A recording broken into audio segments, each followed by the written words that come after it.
Once when I was a lonely teenager. Once when I was a lonely teenager.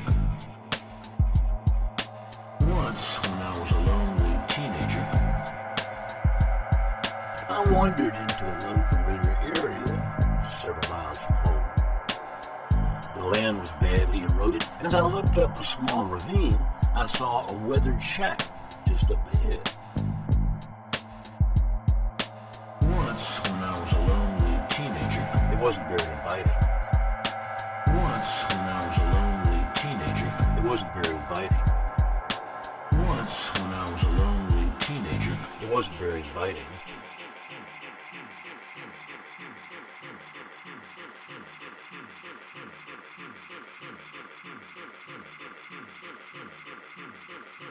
And as I got closer, I had the feeling that it must be deserted. I might have walked on by until I noticed a faded piece of paper stuck to the door and became curious to see what it said. In large, shaking letters were the following words: "If you find my baby inside, please bury him." Lost in the light, lost in the light, lost in the light of touching forever. Lost in the light, lost in the light, lost in the lack of love. Startled by such a strange message, I took the note off the door and realized that it was several pages long. Here's the conclusion. I could not stay here alone. Something has my baby in that house, and I can't get him back.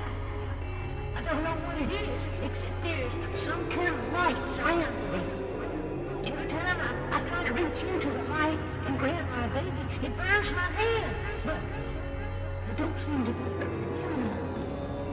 Some kind of voice keeps coming out of that light and telling me to find the ring, find the ring.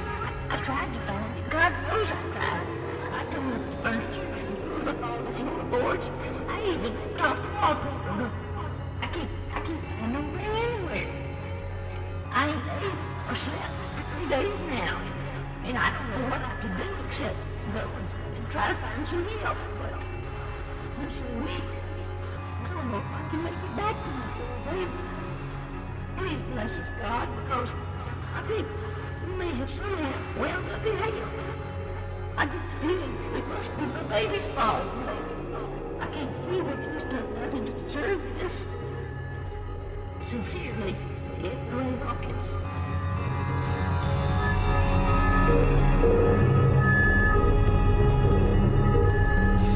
Lost in the light, lost in the light, lost in the light of touching forever. Lost in the light, lost in the light, lost in the lack of love.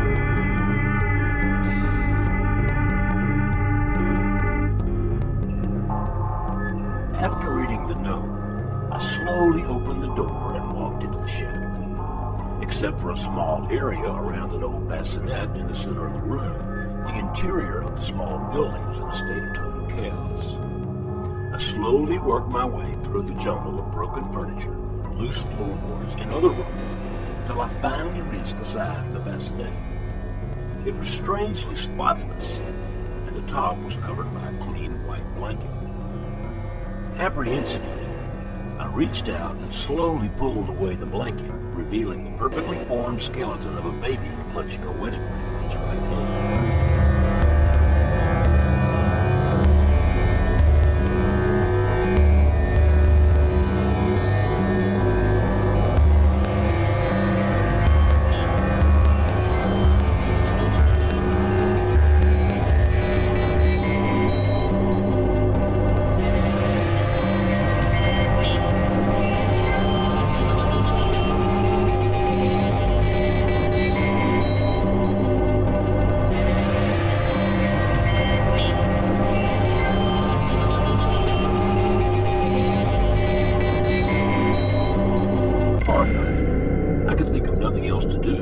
Followed the poor woman's wishes and buried her baby's sad remains. I couldn't bear to touch the pathetic little skeleton, so I somehow managed to drag the bassinet back out through the rubble into the ravine outside. Using a stick in my fingers, I scratched out a shallow hole in the dry dirt, but just as I was about to dump the baby skeleton into it, I noticed something engraved on the ring.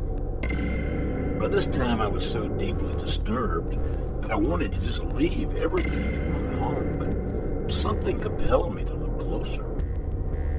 The touch of the small bony fingers against my own added the sensation of nausea to my already unsettled stomach, but I finally managed to free the ring.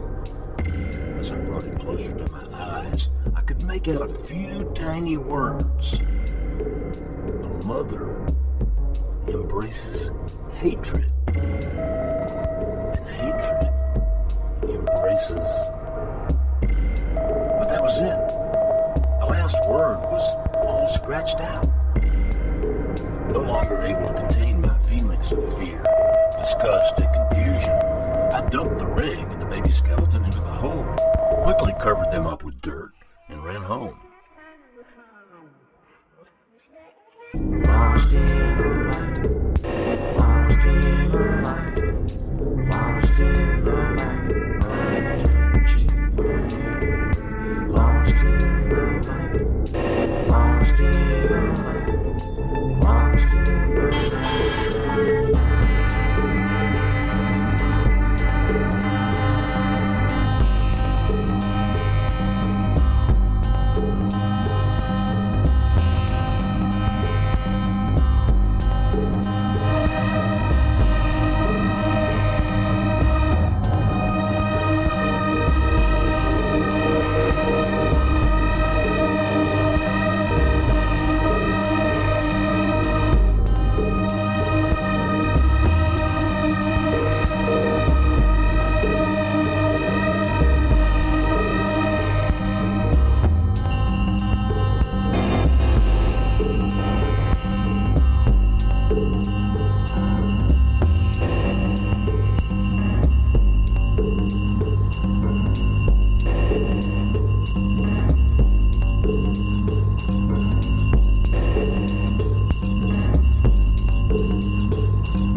one has ever believed my story, and I have tried to convince myself that it must have been a dream induced by the instability of adolescence.